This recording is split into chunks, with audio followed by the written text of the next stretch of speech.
Let's talk about the 10 absolute hardest hitters in the history of Tinseltown. We aren't talking about method actors pretending to be bad boys for the cameras. We are talking about the real deal guys who lived the hard life way before the director yelled action. These are the types of dudes who could literally shatter your jaw with a single right hook, shake off the bruised knuckles, and then step right back onto their mark to finish the shot without breaking a sweat. When you see Hollywood's grittiest legends playing soldiers, brawlers, or warriors, you have to understand that wasn't just acting, that was muscle memory.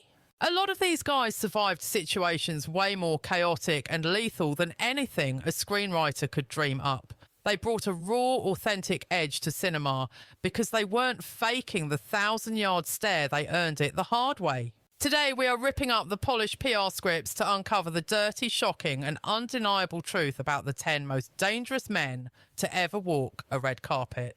These icons didn't need a stunt double to show the world what guts, raw power, and unshakable resilience looked like. You won't believe the story behind our number 4 pick. It is so wild that the studio suits actually scrambled to bury his past. They were terrified that if the public knew the truth, nobody would buy a ticket because the reality was just too impossible to believe. But hey, before we get into the nitty-gritty of Hollywood's dark past, I want to hear from you guys. Where are you tuning in from right now?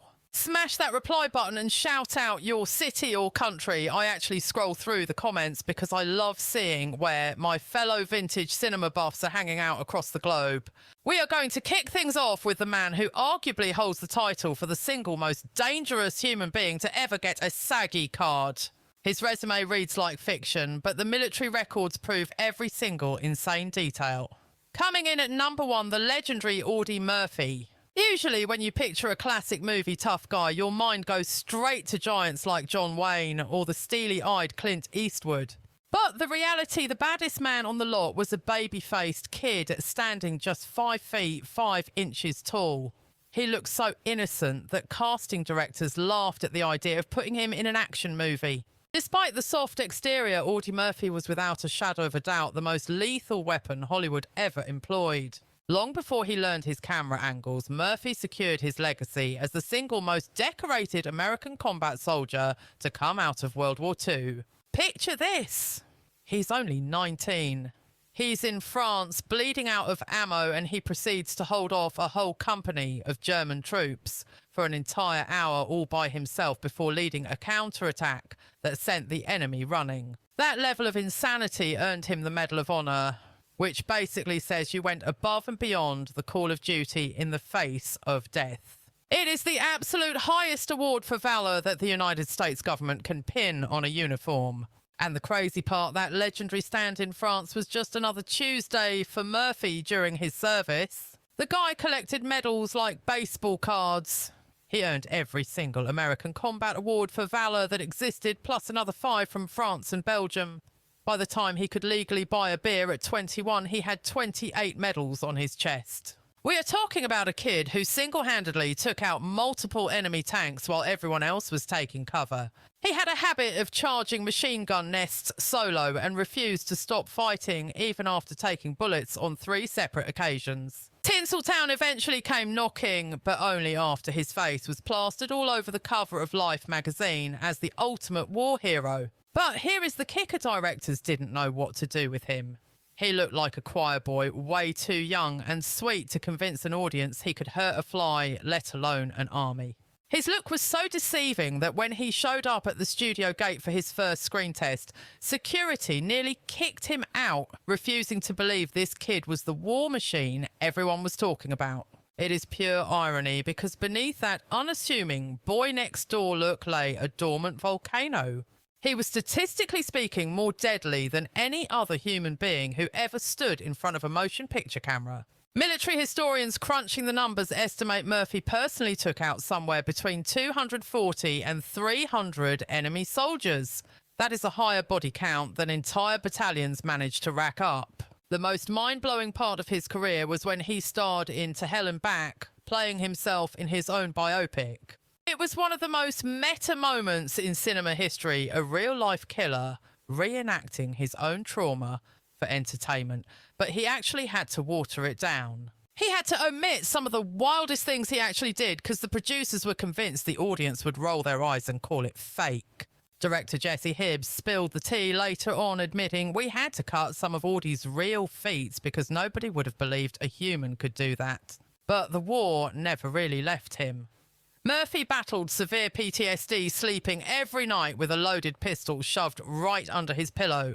He fought demons in his sleep, waking up in cold sweat's hands, instinctively grasping for a gun that wasn't there, or was there, which is scarier. His second wife, Wanda Hendricks, opened up about the darkness, saying Audie was like two different people trapped in one body.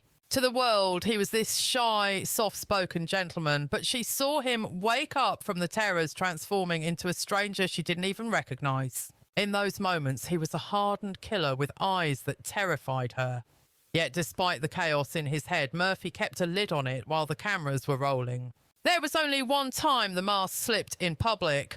Some businessman got aggressive during an argument and made the mistake of lunging at him. Witnesses say Murphy's reaction was so instant and lethal that the guy froze.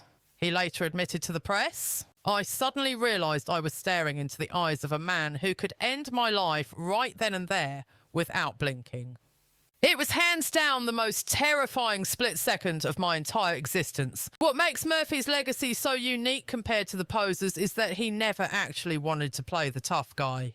He actively chased comedies and romance flicks, trying desperately to use acting as an escape from the violence that defined his youth. But behind that gentle smile was a man who had stared down more death and personally neutralised more threats than probably every other actor in history combined. Number 2. Charles Bronson.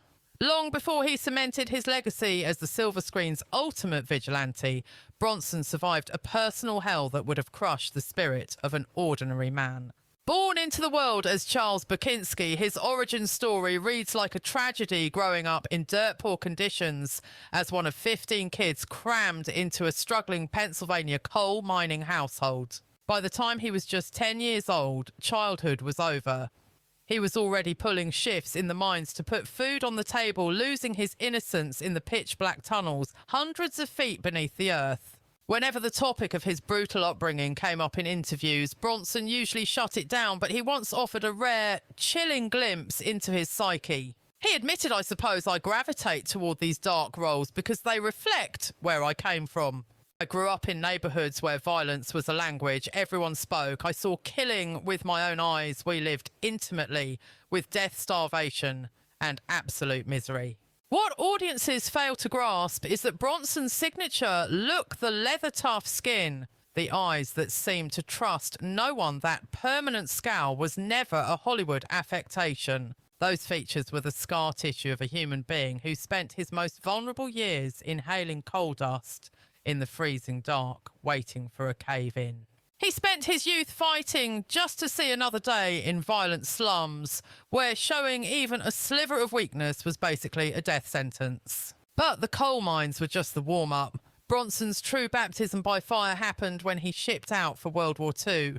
Serving as an aerial gunner on a B-29 Superfortress in the Army Air Forces, he flew 25 combat missions over Japan, a suicide run for many, and earned a Purple Heart for taking shrapnel in the line of duty. The men who served alongside him described a guy who was almost terrifyingly calm when the flak started flying, the exact type of soldier you pray is sitting next to you when the world ends. When he finally returned stateside, Bronson's road to Hollywood fame was a grueling uphill battle with zero handouts. He ground his way through over 50 dead-end gigs, working as everything from an onion picker to a short-order cook and a prize fighter, all while chasing bit parts in the industry. Even when he started landing, consistent acting work casting directors looked at his rough mug and pigeonholed him as thugs, convicts, or Native Americans, ignoring his Lithuanian roots completely simply because he looked dangerous. What truly set Bronson apart from the pack of pretend tough guys in Tinseltown was a subtle but crucial difference in how he handled action.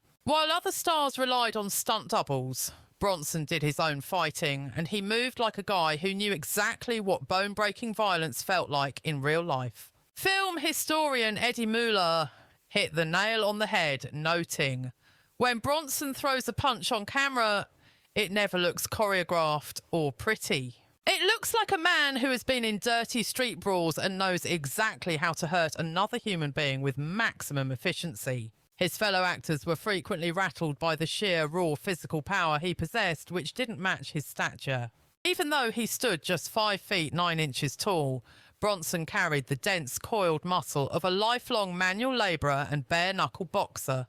Jan Michael Vincent, his co-star on The Mechanic, shared a revealing story. During a scene where he just had to grab my shirt, I felt this terrifying power in his grip that shook me. This wasn't some method actor hitting the gym. This was genuine blue-collar strength forged by decades of back-breaking survival.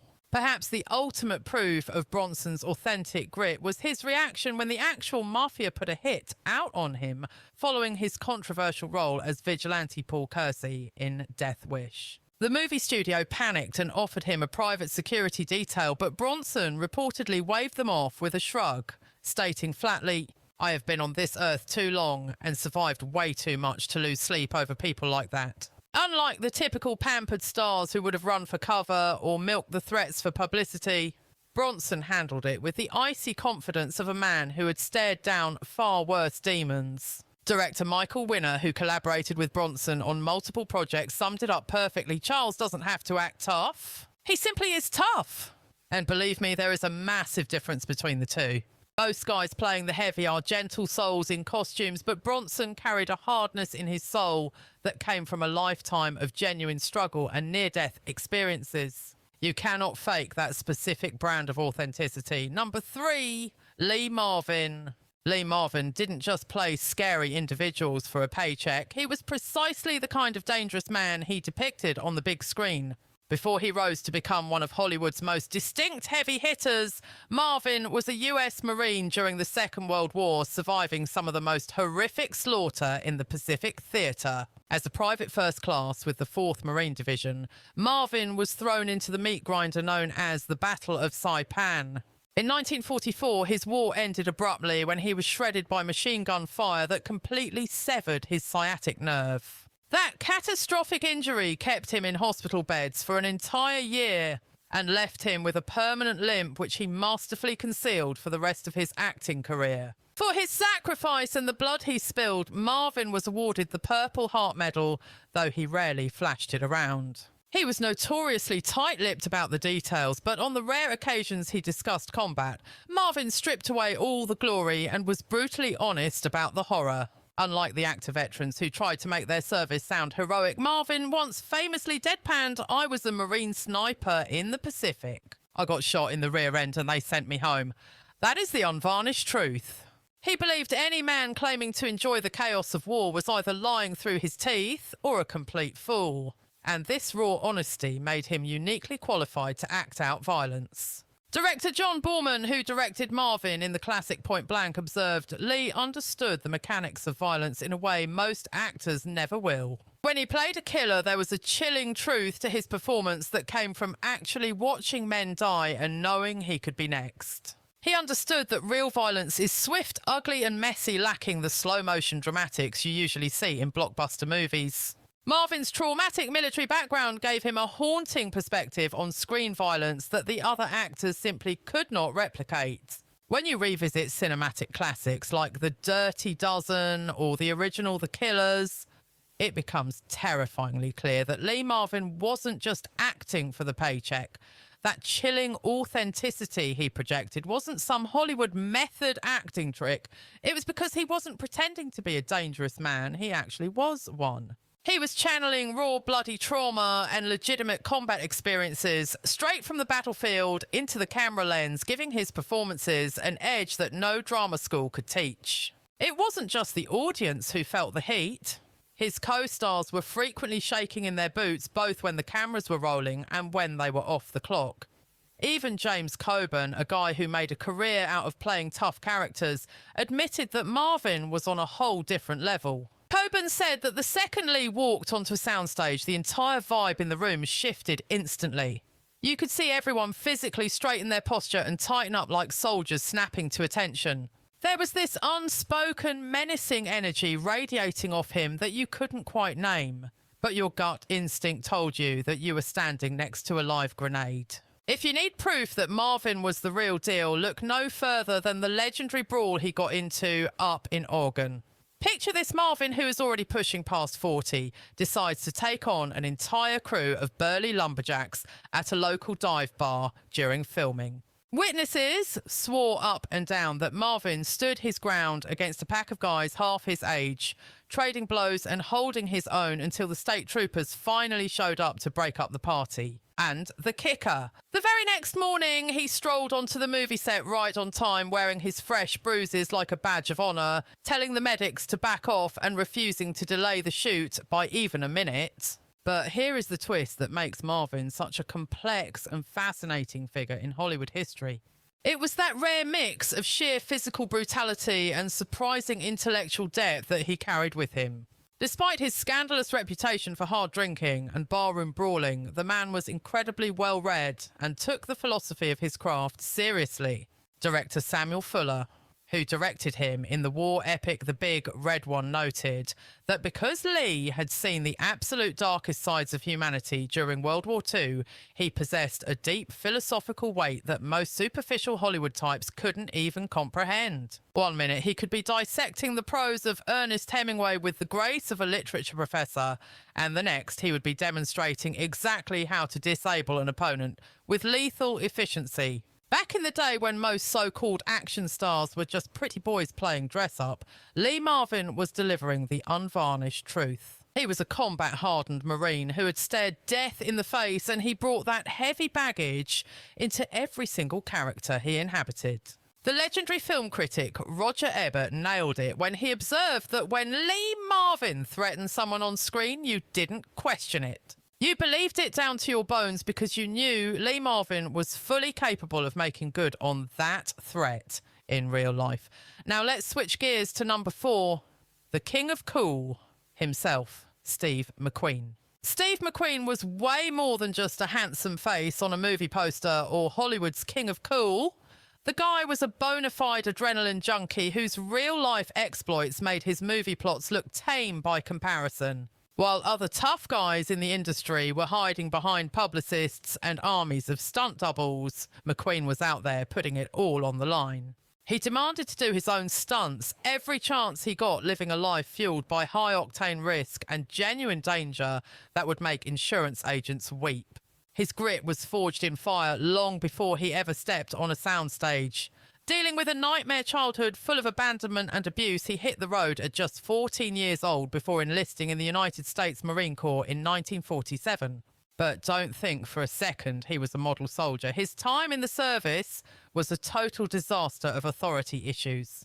He got busted down in rank 7 separate times for telling officers where to shove it, and he even spent 41 days in the brig because he decided to turn a weekend pass into a 2-week joyride with a girlfriend. Yet despite being a total rebel, McQueen eventually shaped up when it counted and proved he was a hero.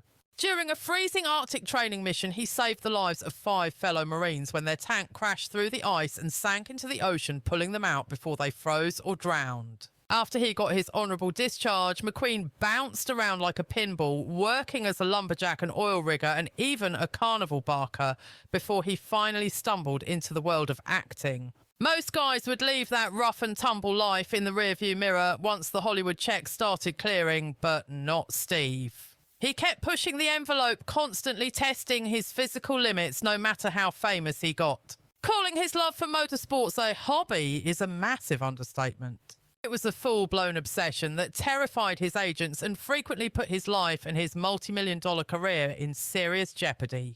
He was racing motorcycles and cars professionally on the weekends, often signing up under fake names so the nervous studio executives wouldn't have a heart attack and shut him down. When he was shooting The Great Escape, that was really him tearing it up on the bike. He did every single stunt himself except for that iconic 60-foot fence jump. And the only reason he didn't do that one was because the insurance suits threatened to pull the plug on the whole production. A lot of people think it was just a rich guy playing with toys, but McQueen was a legit contender who commanded respect on the track.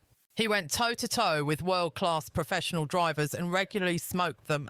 At the 1970 12 Hours of Sebring, which is basically the Super Bowl of endurance racing, he and his co-driver Peter Revson took second place overall. And get this, McQueen drove that race with a busted foot in a cast from a motorcycle wreck he'd had just weeks before. His buddy and longtime stunt double bud, Eakins, put it best when he said Steve wasn't faking the racer lifestyle or the tough guy attitude. He was the real McCoy, genuinely tough and genuinely fast.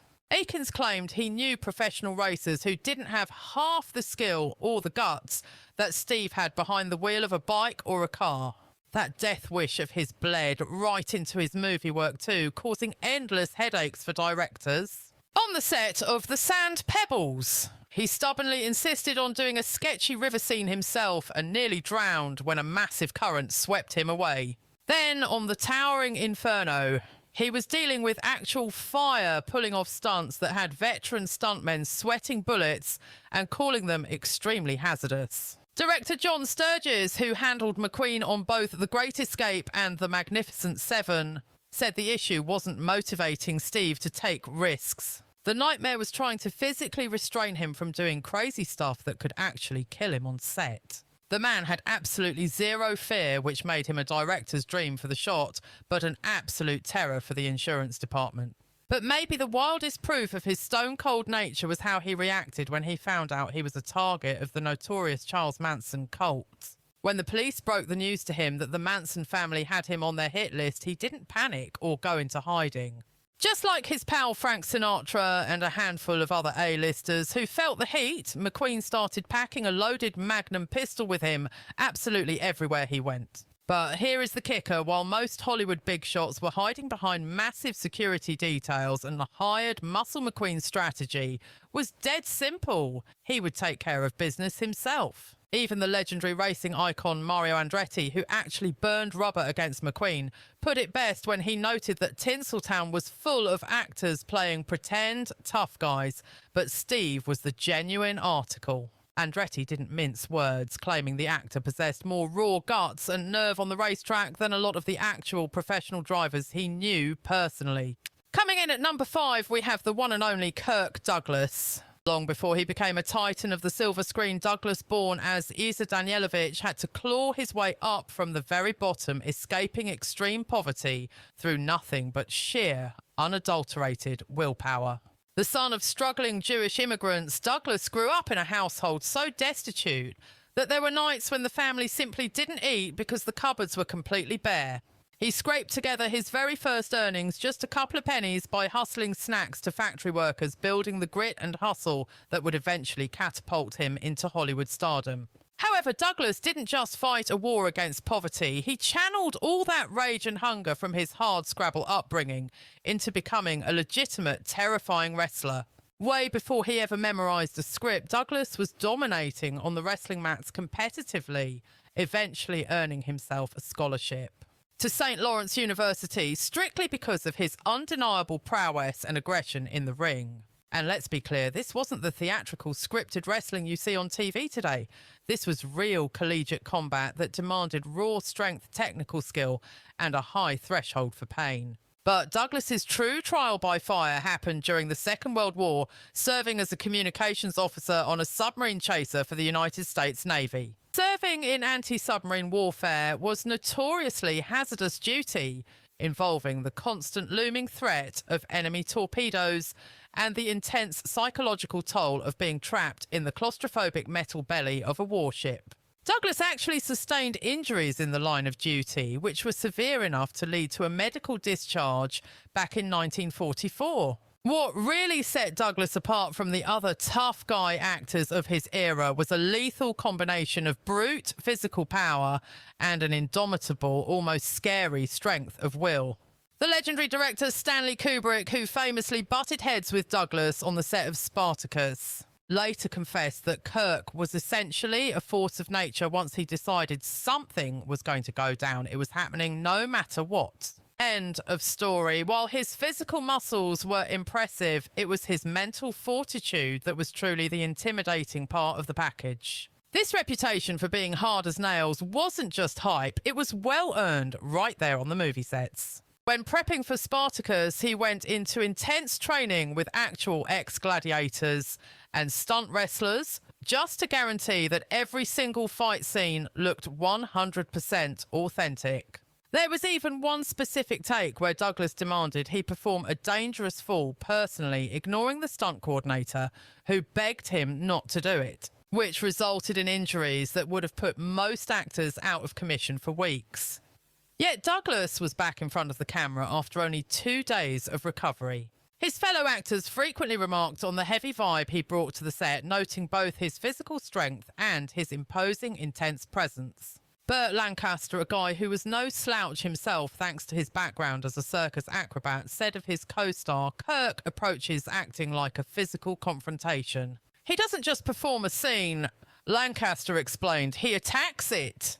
Maybe the ultimate proof of his genuine toughness was how he bounced back from a horrific helicopter crash in 1991 that killed 2 other people and left him with a crippling back injury. Even though he was already in his 70s when the tragedy struck, Douglas fought through an agonising and lengthy rehabilitation process, defying the odds and eventually regaining the ability to walk on his own 2 feet. Then, after getting hit with a massive stroke in 1996 that severely messed up his speech, he spent years in therapy and even wrote a book about it, proving once again that he simply refused to quit. Director Howard Hawks, who had directed plenty of Hollywood's supposed hard men, once made a very telling observation. He said there were a ton of actors who looked the part, but Kirk was the real deal. He was actually tough. The difference was all in the eyes. You could look at him and see a man who had fought for every inch he got in life and wasn't scared of anything or anyone.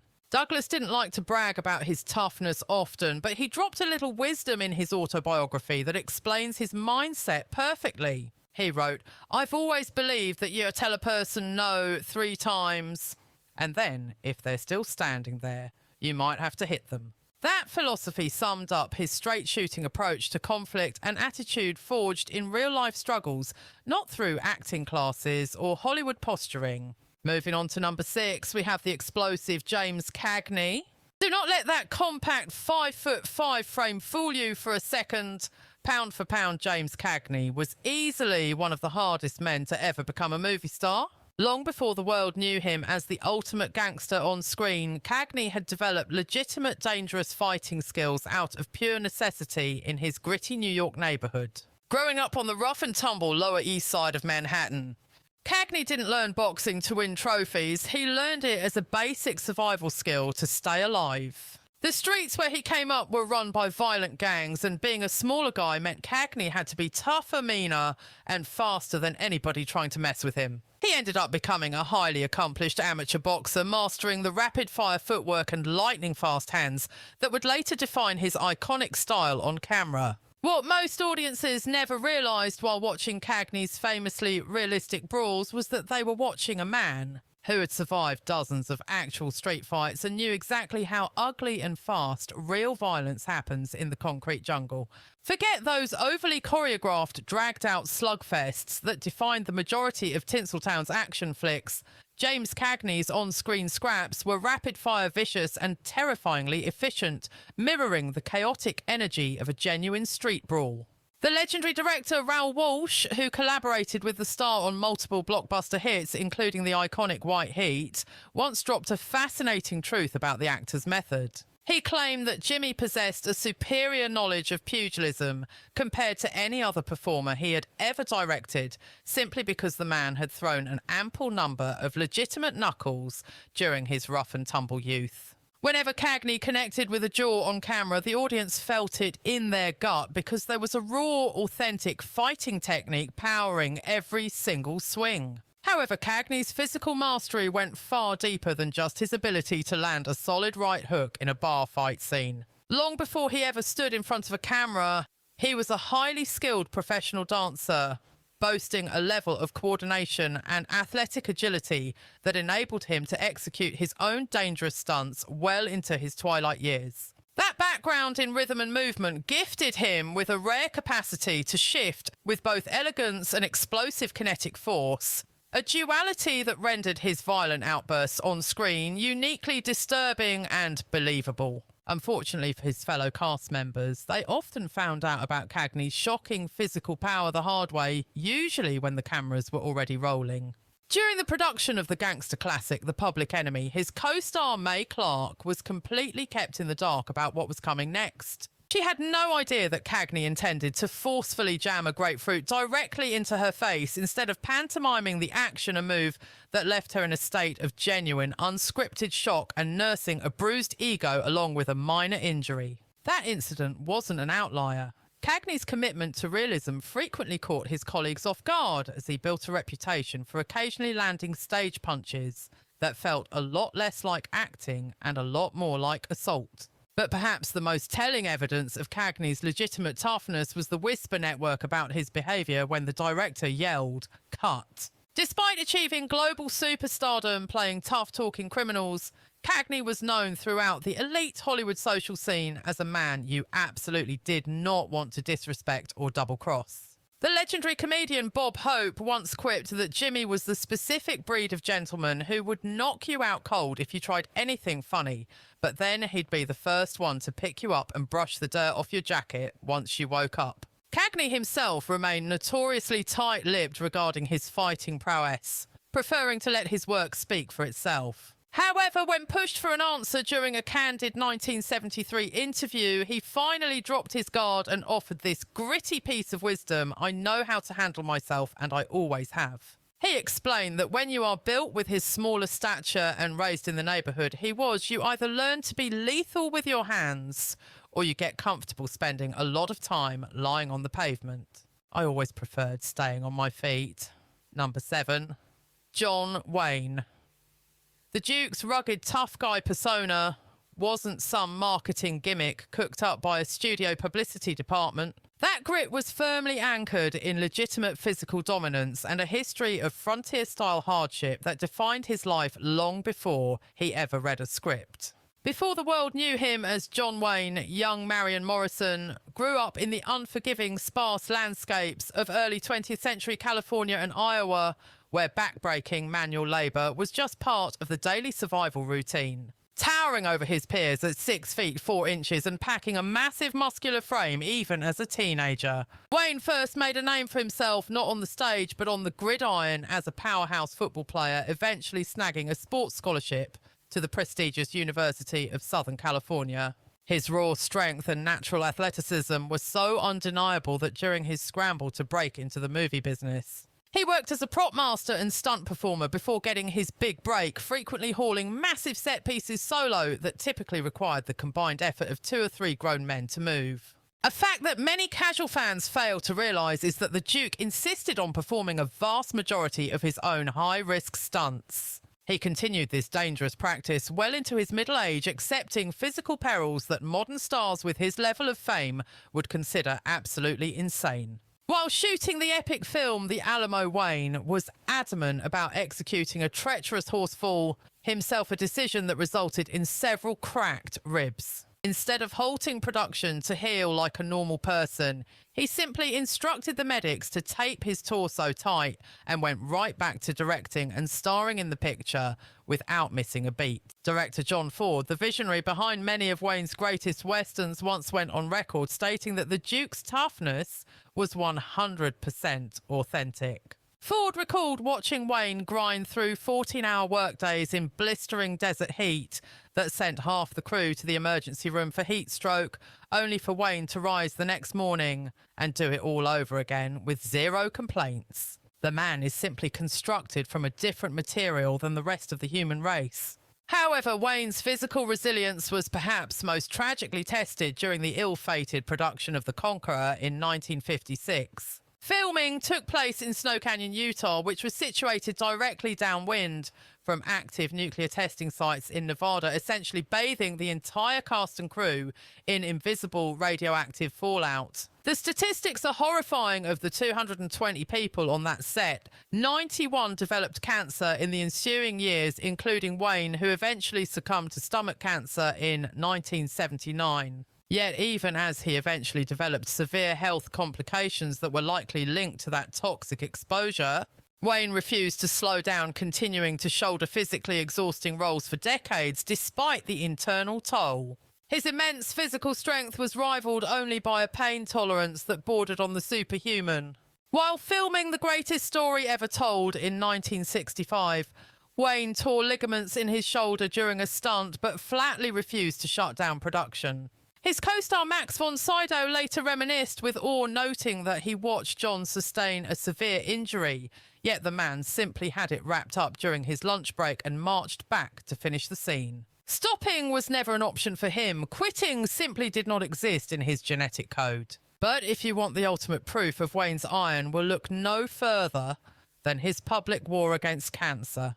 After undergoing major surgery to have a lung and several ribs removed in 1964, Wayne shocked everyone by returning to do his own stunts in The Sons of Katie Elder. This happened just mere months after the operation, a choice that completely baffled his medical team and terrified his fellow actors. Director Henry Hathaway recalled the moment vividly. After his surgery, I tried to talk Duke into using a stunt double for the rougher sequences, and he just stared me down and said, either I do my own stunts or you find another actor for the role. And just like that, the conversation was over because nobody argued with the Duke when his mind was made up.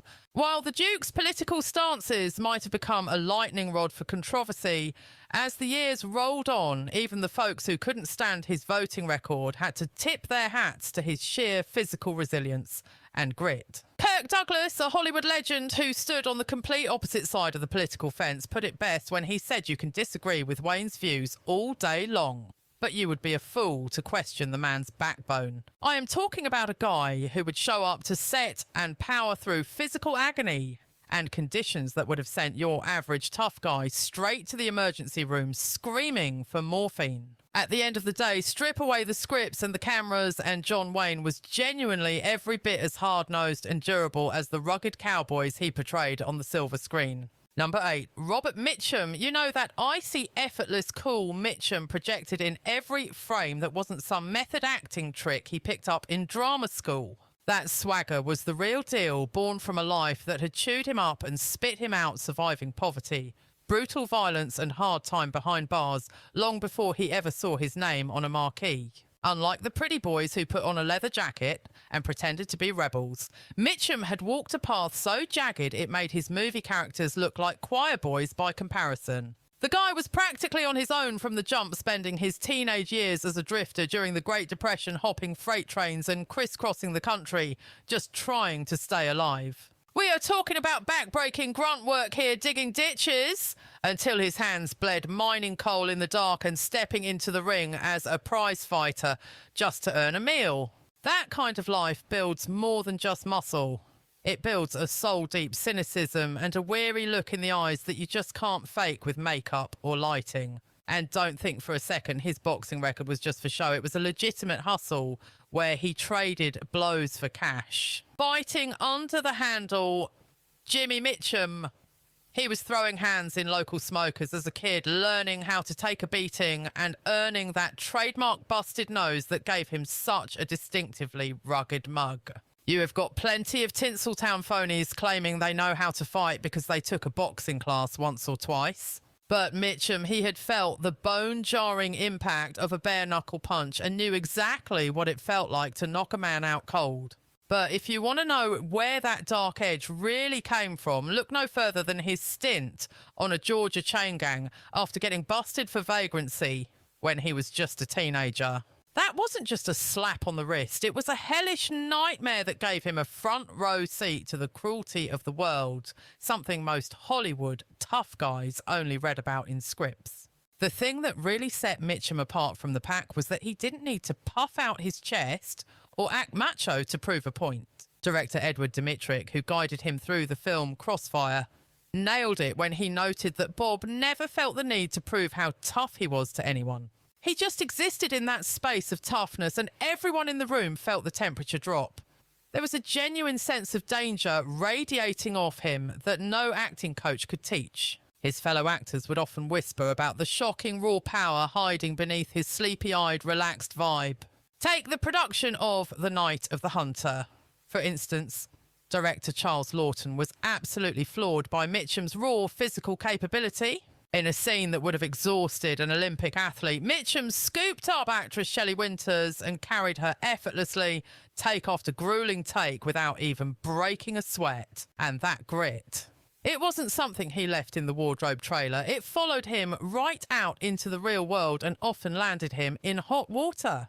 When the cops busted him for marijuana possession back in 1948, a massive career-ending scandal in those days, Mitchum did his 60 days in the joint with the same icy detachment he showed in his noir films. Most actors would have been crushed by the bad press, their careers turned to dust overnight by that kind of controversy. But Mitchum, he walked out of that cell looking cooler than ever, his reputation as an unbreakable bad boy only cemented by the time he served. Maybe the most revealing thing about the man was how little he actually cared about the art of acting or the pretension that came with it. While his peers were waxing poetic about their methods, Mitchum dropped one of the all-time great lines, "Look, I have two acting styles, with a horse and without a horse." That wasn't him being humble.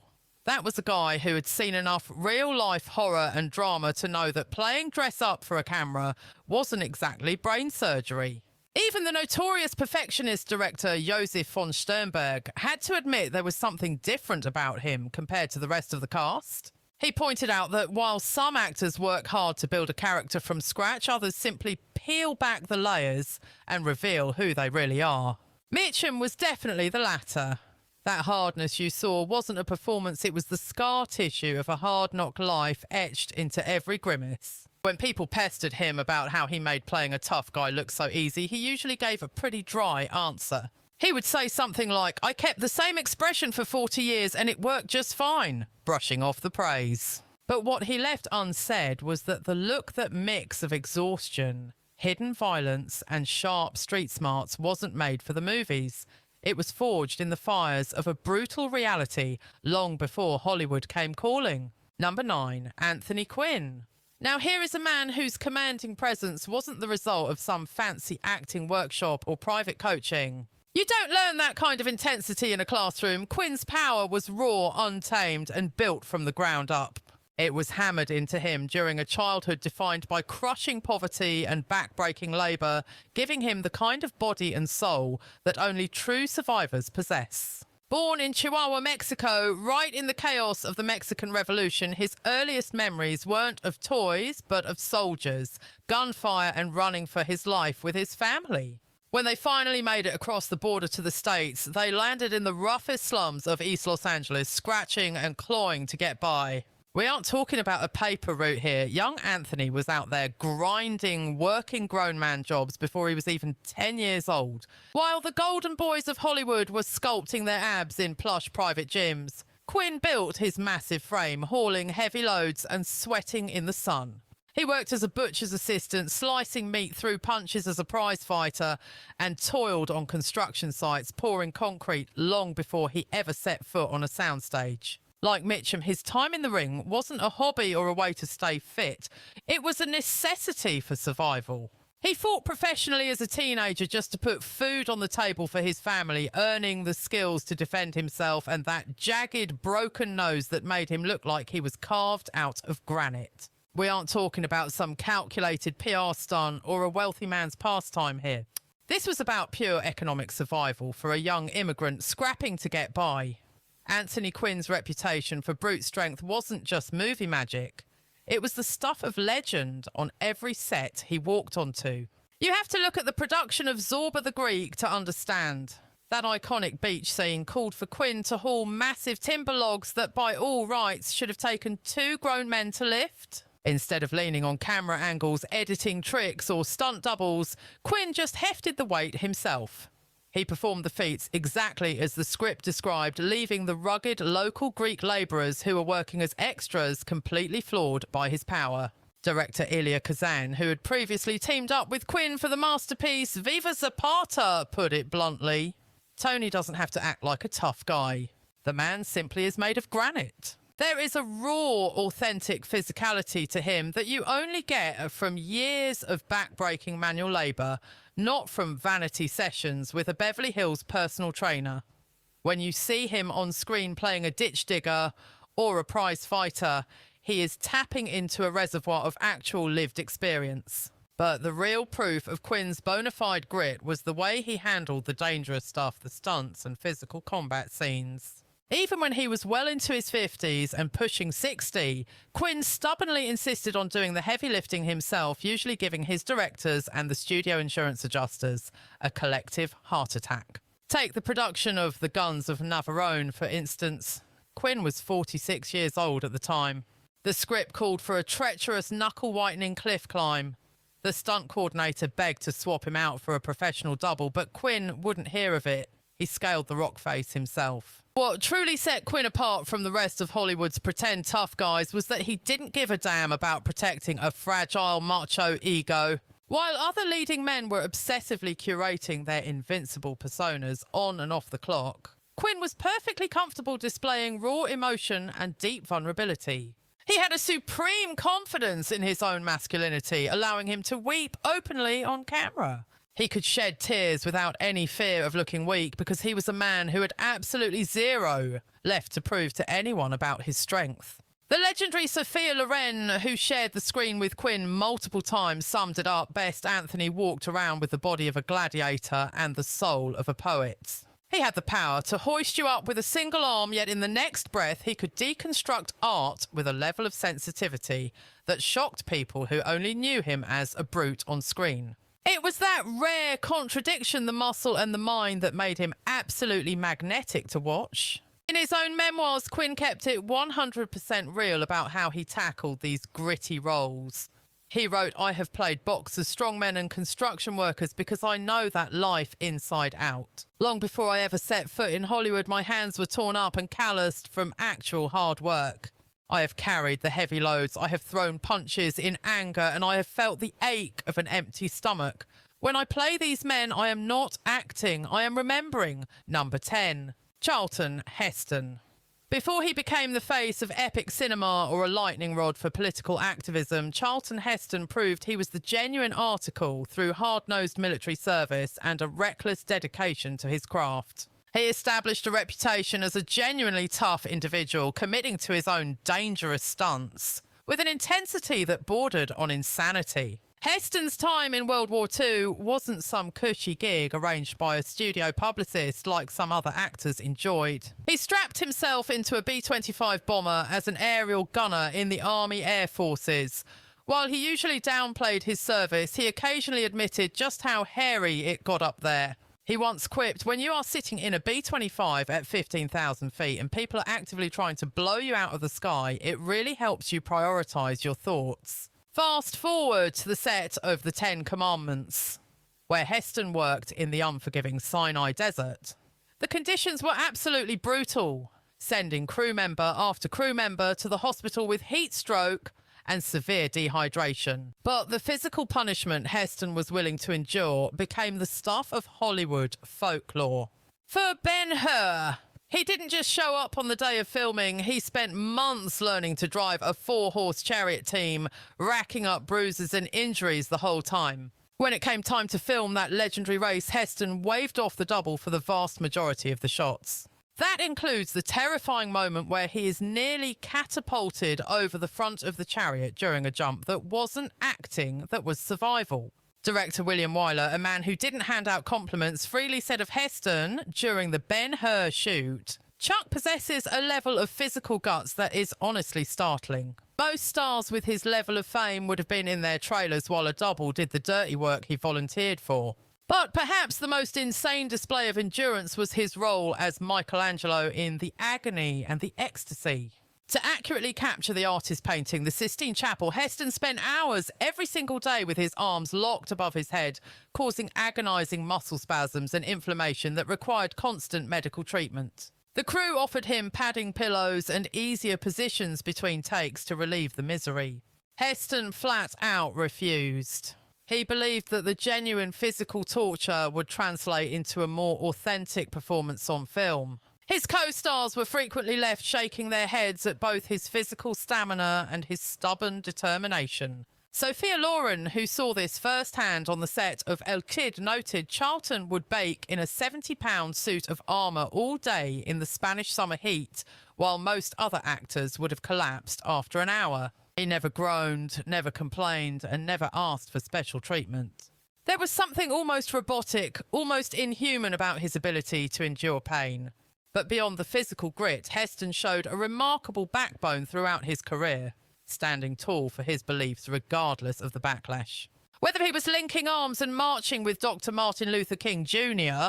during the civil rights movement of the 1960s or fighting for gun rights later in life, Heston was always willing to take the unpopular path and face the criticism head on. Franklin J. Schaffner, the director who guided Heston through Planet of the Apes, offered this assessment of the man's character. While Hollywood is overrun with pretty boys playing dress-up, Chuck possessed that rare magnetic quality that proved he was not just acting, he was the living, breathing definition of a hero. He carried an air of genuine nobility and raw physical courage that no amount of acting classes could ever manufacture. When you saw him facing down death on screen, you did not just watch it, you felt it, because that grit was woven into his very DNA. And that effectively wraps up our scandalous little journey through the lives of the few legitimately tough men Tinseltown has ever known. We are talking about guys who brought blood, sweat and actual combat experience to the screen, something the pampered stars of 2026 can only pretend to understand. If you enjoyed uncovering the wild true stories behind these silver screen legends, do me a favour and crush that like button and hit subscribe so you never miss out on the tea we spill about the golden era. I have got to admit, though, I am particularly itching to hear your hot takes on this lineup. Who was the absolute baddest dude on this list, in your opinion? Sound off below, because your comments really spice up the debate about these idols we still look up to. Thanks a million for tuning in and dissecting the lives of these truly extraordinary figures with us. The complicated souls standing tall behind the most legendary tough guy performances in film history.